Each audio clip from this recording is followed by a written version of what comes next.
Quer receber mais 2 episódios exclusivos por semana? É só clicar no link aqui na descrição. Com apenas R$ 12 você apoia nosso podcast, ajuda nosso trabalho a continuar e ainda recebe mais 2 episódios, um na terça e um na quinta. Oi, Keila hoje aqui para contar uma história que vai abordar um tema polêmico. Por quê? Porque esse tema ele circula nas redes sociais, nas rodas dos amigos. Para uns é um alívio, para outros uma desculpa, mas tudo precisa de uma boa base. E antes de contar qual é o tema e a história da nossa musa, quero aproveitar para dizer que esse espaço está aberto a publicidades. Então, se você tem uma marca, um produto, uma solução que você queira oferecer aqui para nossas musers, entre em contato com a gente em algum dos links que está na descrição desse episódio. Então, além das nossas reflexões, pitacos que a gente troca por aqui, a gente também quer abrir esse espaço para que as pessoas tenham mais acesso a produtos, a empresas, profissionais comprometidos que combinem, né, com a nossa política de trabalhar aqui. Então, entre em contato com a gente se você tiver esse interesse. E musers, estamos sempre procurando como oferecer para vocês o retorno de tudo que vocês oferecem pra gente. Afinal de contas, 2 milhões de players, acho que é um pouco mais agora. É graças a vocês e as histórias que vocês mandam pra gente. Então vocês mandam aqui também no nosso podcast, tá bom? Agora, bora pra história da Quitéria.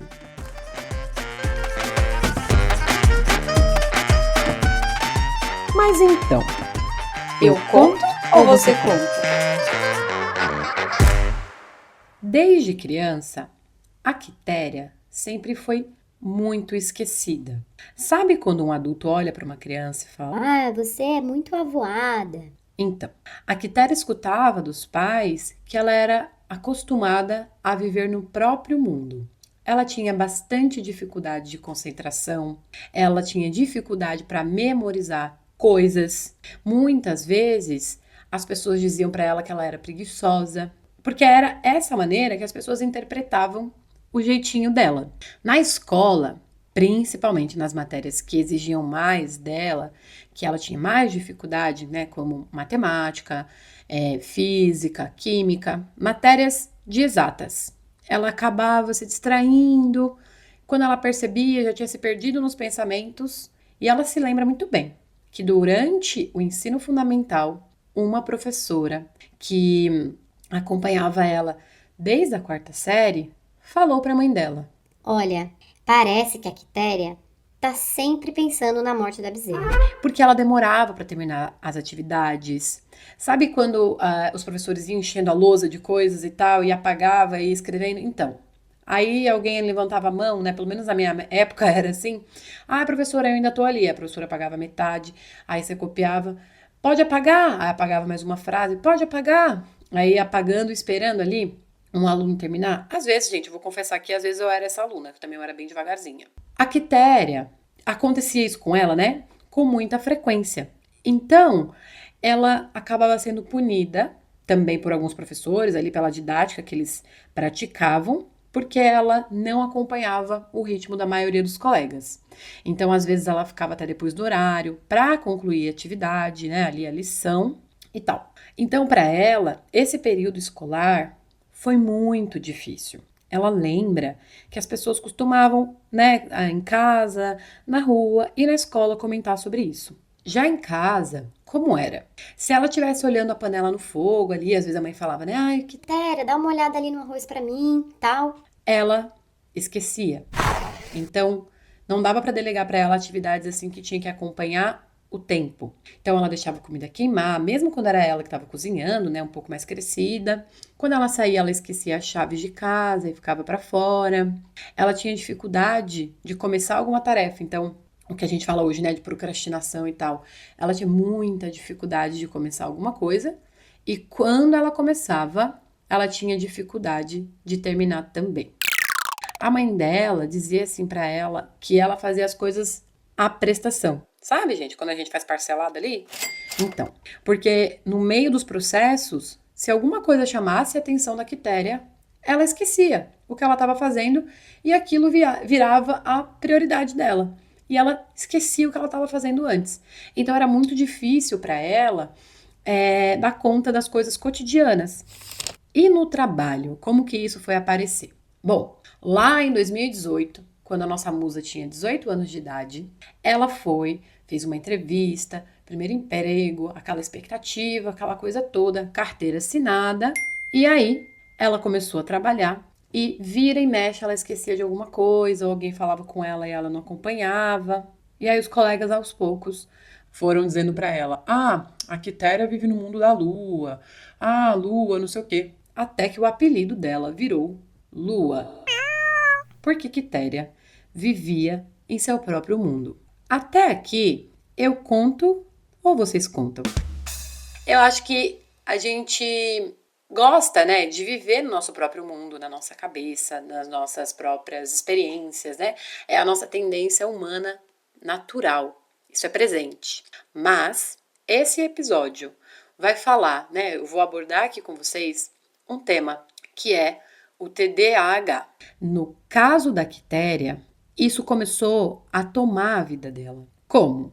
Ela sofria quando ela esquecia as coisas.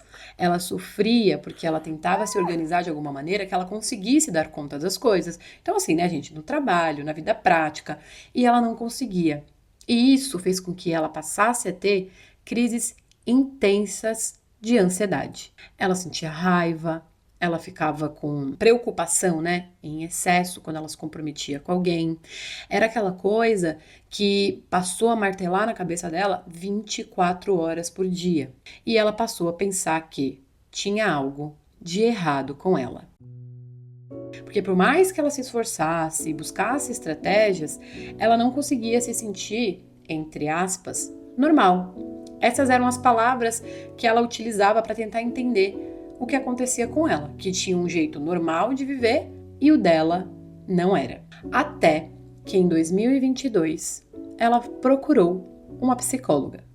E já nas primeiras sessões, aquela terapeuta, a psicoterapeuta, né, é importante falar aqui, nem todo terapeuta é psicólogo, tá, gente? Isso também é muito importante. Mas aí eu vou falando um pouco mais aqui no decorrer da história da nossa musa. Aquela psicoterapeuta já suspeitou de TDAH, por tudo que a musa foi contando, de como era para ela as coisas, a maneira dela contar, e orientou ela a buscar um neurologista, que também confirmou a possibilidade de um diagnóstico de TDAH. E aí foi quando a nossa musa estava dentro de um processo que a gente chama de investigação multidisciplinar. Um caso de TDAH, ele precisa ser investigado por mais de um profissional. Por quê, gente? A gente vive numa geração em que tem estímulo para todo lado, Telefone por todo lado, atualização, notificação, pessoa mandando mensagem, a gente se vê na tela, a gente vê o outro, a gente tá o tempo inteiro com estímulos, principalmente, né? Quem é da geração dos 90, assim, final de 80, a gente pegou as duas gerações, né? A geração que não tinha nada disso, que era Nokia, tijolão e computador daqueles grandões lá. E a gente pegou essa geração de agora que tá aí, TikTok, inteligência artificial e tudo muito mais rápido e prático e áudios acelerados, né? Então, pra gente, esse marco, assim, de se relacionar e de comunicar, ele traz alguns impactos. Para algumas pessoas mais, outras menos. Então, no caso aqui da nossa musa, ela precisou investigar o que estava acontecendo com ela. Por quê? Poderia ser efeito de todas as mudanças modernas, né? De todos esses estímulos, de um excesso de tarefas que a gente tem hoje em dia. Antes, a gente trabalhava, sei lá, de segunda a sexta ou de segunda a sábado, chegava em casa no final do dia, assistia novela, assistia Jornal Nacional e vida que segue, né? Há algum tempo não é mais assim. A gente tem um emprego que trabalha de casa, um emprego que trabalha online, um emprego que a gente aqui, por exemplo, no podcast, né? Eu tenho a clínica, eu tenho um outro trabalho que eu faço de reabilitação presencialmente em clínicas e eu tenho um podcast aqui que eu falo com vocês, com um monte de gente que escuta a minha voz e de vez em quando eu recebo mensagens de pessoas falando, né, que escutou o podcast, que se identifica comigo, que se identifica com a Carol, com a Mari. Então, olha quanta coisa, né, diferente acontece no nosso tempo.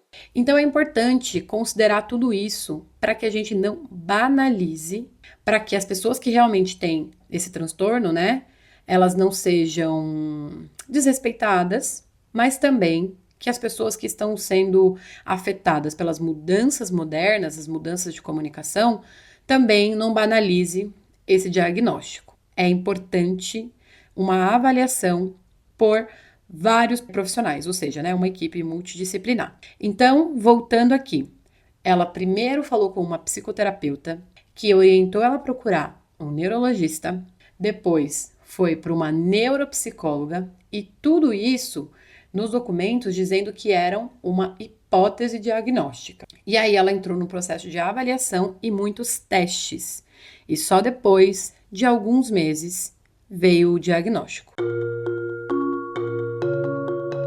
A Quitéria não vivia só no mundinho dela. Ela precisava aprender a fazer o mundo dela, a cabeça dela, conversar com a maneira que o nosso mundo se organiza, com as burocracias da vida adulta. E até ela receber esse diagnóstico e ser acompanhada pelos profissionais, ela sofreu muito.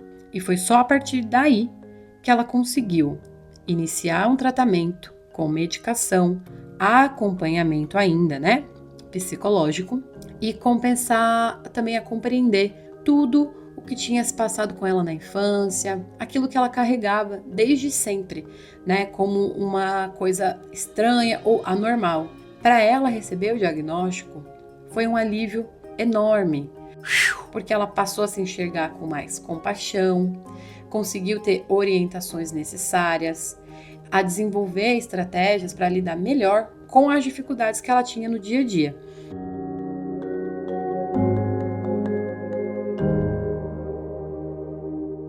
Então, por exemplo, cada pessoa vai encontrar uma maneira, né, que funcione para si. Alguns vai ser o caderninho de tarefas, aí risca as atividades do dia, outros que risca as atividades da tarde, o outro que bota despertador no celular para lembrar que tem que terminar uma tarefa e começar outra, ou a pessoa que precisa enviar no final da semana para a equipe multidisciplinar ou para o psicoterapeuta do caso, como foi aquela semana, como é que ela conseguiu passar. E também, né, fazer acompanhamento com o psiquiatra da medicação. Por quanto tempo vai tomar, qual a quantidade, como que isso se encaixa para cada pessoa, né? Então, quando se trata de diagnóstico, a coisa ela é muito individualizada. E aí, gente, tem um ponto que aconteceu na história da nossa musa, que é, esse diagnóstico aconteceu em 2023. E na mesma época, em 2023, ela passou por uma situação inusitada. Porque assim, além de todo esse contexto, né, de como foi a vida, a infância, em casa, no trabalho, na escola, ela também viveu algumas situações muito engraçadas e que divertiam, né, as pessoas que estavam em volta dela e até ela mesma. Então vamos lá para essa cena. Esse dia era aniversário do avô da Quitéria e da irmã. Isso mesmo. O avô e a irmã dela nasceram no mesmo dia. E ela estava em casa com a mãe, se organizando, né, para sair, para ir lá na casa dos avós, onde seria a festa de aniversário. Então, ela estava ali com a mãe, se arrumando e tal, quase pronta. O namorado mandou uma mensagem falando que estava chegando para buscar a Quitéria. E ela falou, né? Ai, beleza, tô quase pronta, para aqui na frente no lugar de sempre. Né, ele costumava parar ali perto da casa dela. E ele tinha um carro cinza. Então, nesse dia, ele chegou, parou o carro e tal, e avisou ela. Ó, tô aqui na frente e tal. E lá foi a nossa musa, né? Ela e a mãe dela prepararam uns pãezinhos, assim, pra levar. Sabe aquele pãozinho com patê que a gente bota no pão de forma? Eu vou falar aqui no pão puma. A gente botava ali aquela coisa gostosa, deliciosa, cortava em triângulo. Eu amo aquilo ali, gente. Então, aquela coisinha de festinha em casa, né? Organizaram o negocinho e tal, e lá foi ela até o carro. E aí ela viu o carro já, colocou a mão na maçaneta e começou a puxar e forçar para abrir a porta, assim, sabe? Até que ela deu um grito. Não está abrindo, o carro não está abrindo. Só que assim, uma mão segurando uma bandeja de pão, a outra mão forçando a maçaneta do carro para abrir. Até que o pai dela apareceu e falou: não, não, não, esse não é o carro do seu namorado. E ela parou, só que não foi só ela que parou. Tinha uma galera na rua. Sabe quando os vizinhos estão na calçada ali conversando, aquela coisa, então, menina, não sei o que lá? A galera tava ali, né? Na volta ali da Quitéria, perto onde ela tava, na calçada e tal, de frente ali das casas. E todos pararam e olharam pra ela, ficaram olhando pra cena assim, sem rir, tá, gente? Achando aquilo meio esquisito, porque parecia que ela tava tentando abrir o carro de alguém e que não era o dela. Ela acha, inclusive, que uma das pessoas que estavam ali era o dono do carro. Nessa hora, ela soltou a maçaneta, olhou para baixo e foi rapidinho caminhando, meio que sem direção, mas só foi para frente, assim, caminhou para frente e viu o carro certo, o carro do namorado dela, que estava um pouco mais para frente. Ela ficou com muita vergonha e foi na mesma época que ela estava aí nesse processo, né, de investigação do porquê ela era assim e tal. Então, era bem assim que a coisa acontecia. Vira e mexe, ela estava vivendo a vida, uma coisa simples, normal, natural do dia a dia, e ela se perdia, ou ela esquecia, ou ela confundia. Esse dia foi engraçado. Ela falou que riu muito. Até hoje, quando ela lembra, ela dá muita risada. Mas ela quis enviar pra gente essa história por alguns motivos. E aí eu vou colocar os motivos dela aqui. O primeiro é que ela é muito fã do nosso podcast. Obrigada, musa.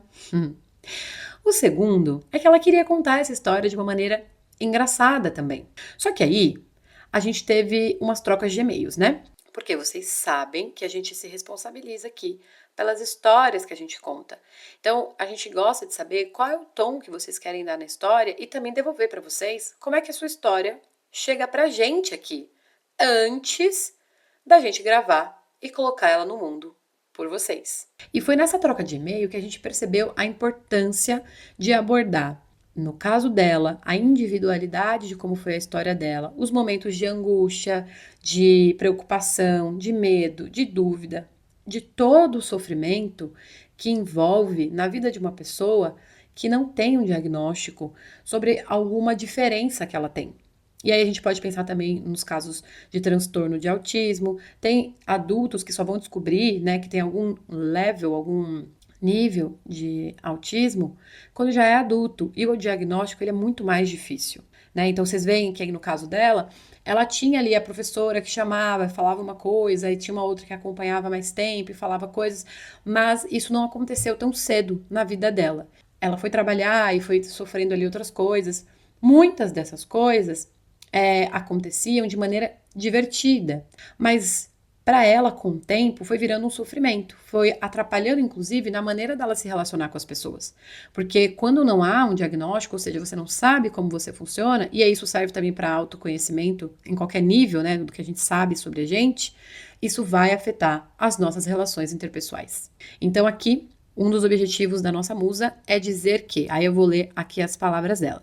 Hoje, com acompanhamento e esforço, levo uma vida mais equilibrada. Estou cursando a minha segunda faculdade. Realizei o sonho de entrar na USP, na minha própria cidade, e trabalho há mais de 5 anos na mesma empresa, na área da minha primeira formação. Ou seja, a nossa musa tem 2 graduações. Tem que ser mulher. Essa é mulher. Essa é mulher. Tem que respeitar. Eu amei, tenho muito orgulho de você. E eu contei aqui pra ela que eu achei a profissão dela babado. Eu amei.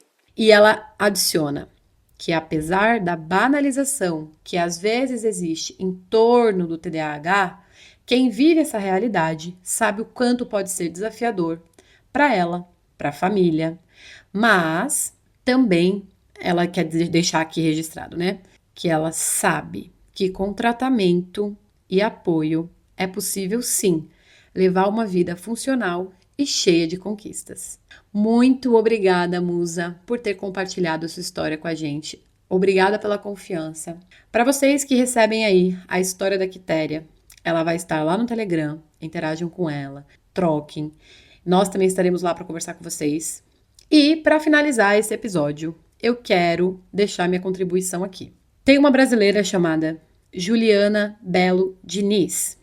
Ela é médica formada pela USP, especialista em pesquisa clínica sobre diagnósticos. E ela também escreveu um livro que chama O que os psiquiatras não te contam. Essa musa, gente, também endossa um projeto chamado Muito Além do Cérebro.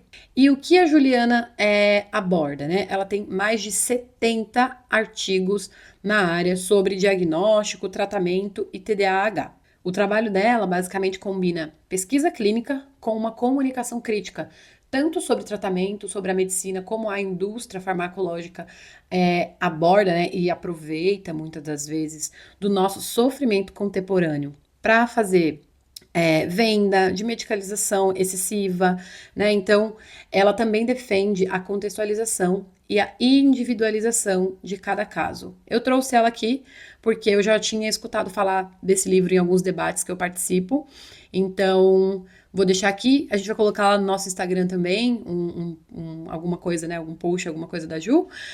Eu não a conheço, então se alguém conhece a Juliana e estiver escutando esse episódio, ela nem sabe que eu tô divulgando ela aqui. Isso aqui não é uma publi, é uma utilidade pública, porque é uma brasileira pesquisadora que tem importantes contribuições na área, então eu acho que contribui aqui pro nosso episódio.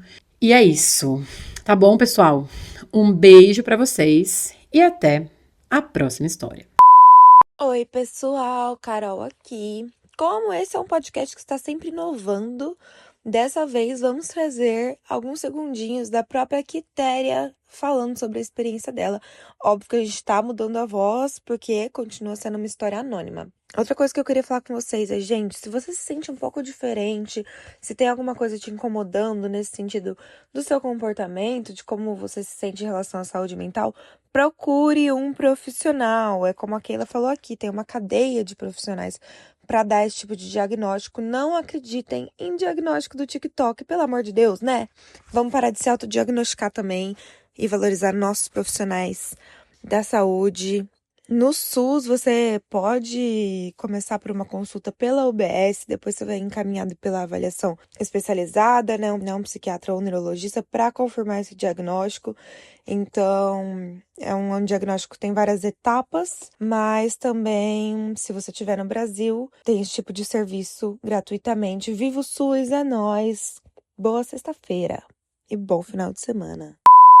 Coisas que ninguém fala sobre TDAH e eu vou falar agora. Ninguém fala do quanto é exaustivo você se perder nos seus próprios pensamentos. Isso é uma coisa que acontece com frequência, normalmente todos os dias. Pelo menos em algum momento do dia você vai perder mais de uma hora olhando pro nada e pensando em todo o planejamento da sua vida. E, no final, no outro dia você vai fazer isso de novo e vai mudar de pensamento. E isso outra coisa também que não falam é o quanto a gente muda de vontade de fazer as coisas. Por exemplo, um dia você quer ser, sei lá, médico, no outro você já decidiu que você não quer ser médico mais. E você fez todo um esforço pra tentar ser médico no dia anterior e aquilo lá você perde. Porque no dia seguinte você vai querer ser advogado ou, sei lá, alguma outra coisa diferente. Você muda constantemente de opinião. E isso é muito ruim, pelo menos pra mim. É muito difícil pra você se esforçar pra trabalhar, pra estudar, enfim. É muito complicado. É muito frustrante muitas vezes.